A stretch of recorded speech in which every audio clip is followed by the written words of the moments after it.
எனக்கு ஒரே ஒரு ரிக்வெஸ்ட் தான் எல்லா சினிமாக்காரங்க, இந்த தண்ணி அடிக்கிறேன்னா தூங்கிட்ட ஒரு படம் ஓடுறதும் இல்லை, நம்ம மக்களை கெடுக்கிறது. தண்ணி அடிச்சாதான் படம் ஓடணுங்கிறது எதுவுமே கிடையாது. எம்ஜிஆர் அவர்கள் இன்னைக்கு வரைக்கும் பேசுறோம் தண்ணி அடிச்சாதான் சரி. அது நம்ம மக்கள் பாக்குறதுக்கு ஒரு தண்ணி அடிக்கணும், அடிச்சாதான் ஜீரோ ஆயிடணும் அப்படின்னு தான் நினைக்கிறேன். அது வர்ற குழந்தைங்களுக்கு நம்ம தலைமுறைக்கு அது சரியாருமா எனக்கு தெரியல.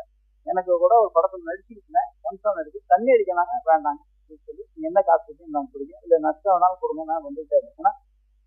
என்ன பொருத்தம் இல்லை, நம்ம நாடு நல்லா இருக்கு, நம்ம மக்கள் நல்லா இருக்கு, ஒவ்வொரு குடும்பம் நல்லா. அதுக்காக நீங்க வச்சுட்டீங்க சார். இனி வரும்போது இனி வர்ற காலத்துல உங்களுக்கு ஒரு ரிக்வெஸ்டா கேட்டுக்கிறேன், நிச்சயமா இந்த தண்ணி அடிக்கிறது சீனே வேணாம் இருக்குது, எல்லாம் உடம்பு கட்டுறது. இன்னைக்கு தமிழக முதலமைச்சரே சொல்றாரு, தயவு செஞ்சு தண்ணி அடிக்காதீங்க. அது ஒவ்வொரு இதுலயும் டிவி சொல்றா எல்லாருமே அவர் சொல்லியிருக்காரு. ஏன்னா மக்கள் நல்லா இருக்கணுங்கிறதுக்காக தப்பா நினைச்சுக்காங்க. ஏன்னா நான் எல்லாருக்கும் ரிக்வெஸ்ட் பண்ணேன், உங்ககிட்ட மட்டும் இல்லை எல்லாருக்கும் கேட்கிறேன். ஏன்னா அது நம்ம நம்ம குடும்பத்துல எல்லாரையும் பார்த்து, அதனால சொல்றேன் இந்த படம் மிகப்பெரிய வெற்றி அடையணும் அப்படின்னு மனமாற கேட்டுக்கிறேன். ஏன்னா ரொம்ப நேரம் ஆயிடுச்சு. எப்பவும் சொல்ற மாதிரி நம்ம அம்மா தான் தெய்வம், நம்ம மண்ணு தான் தெய்வம்.